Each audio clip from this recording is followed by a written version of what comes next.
It really doesn't matter how interesting the content is. Staying focused for a 4 hour of any class is torture. Added to this, you find math to be boring and challenging at the same time. Your teacher is very bright and make a genuine effort to keep class interesting. Yet you still have big gaps in your notes and fragmented understanding of the content covered. Your teacher prides himself in assigning homework every night and providing frequent opportunities for students to practice what they have learned. Homework takes forever though, and the missing information in your notes does not help. Mom and Dad have forgotten most of what they learned in middle school's math. You are struggling to keep your grades where you know they should be. Now, pause the video and grab a pen and paper.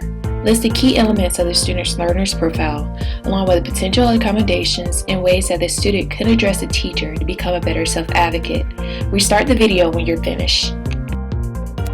Key elements of the student's learner's profile. Staying focused for a 4 hour time is difficult. Math is not an area of interest. Notes often have gaps, and homework is laborious and takes a long time. Parents are not able to help with the math content, so a strong set of notes is crucial. Possible learning styles is attention challenges. Although this part was not specified in the scenario, there is also the presence of strength in visual learning. Potential accommodations includes copy of peer or teacher notes, the ability to take movement or have fidget objects in class, permission to auto-record the course if allowed while school. Note, some of these are more common than others. The student will need to work with the teacher to determine what is most appropriate for the course. Ways that the student could address the teacher to become a self-advocate.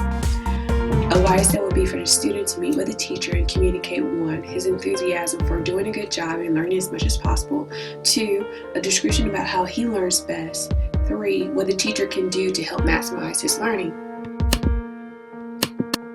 Always express your commitment to having a strong work ethic. The student can ask to meet with a teacher before classes begin or early in the school year, and they may even want to invite their parents. Here are some things that the student could mention. I want to be sure I stay on top of your course this year and learn a lot. I need to be honest, math is a tough subject for me. I can easily understand the concepts, but it's hard for me to focus and homework seems to take forever. I need to find a way that I can stay on task and leave with a full set of notes. I will work with my parents to develop a strategy for being sure I stay on top of my homework.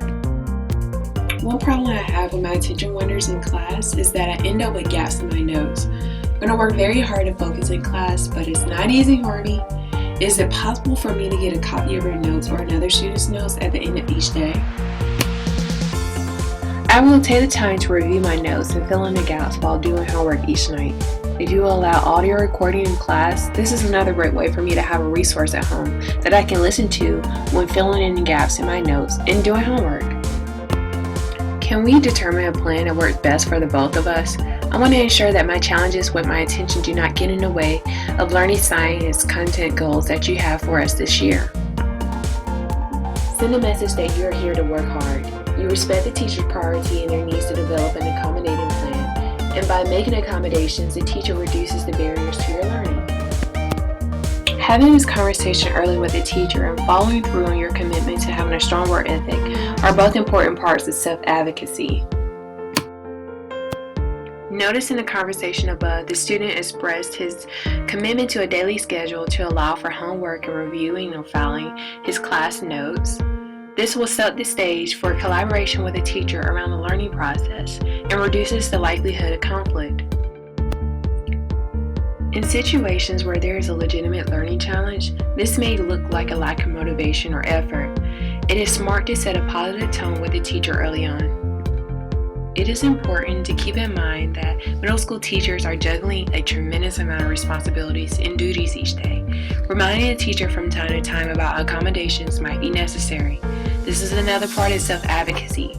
Don't feel like you're annoying the teacher or being a bother when you need to do so. Created using Powtoon.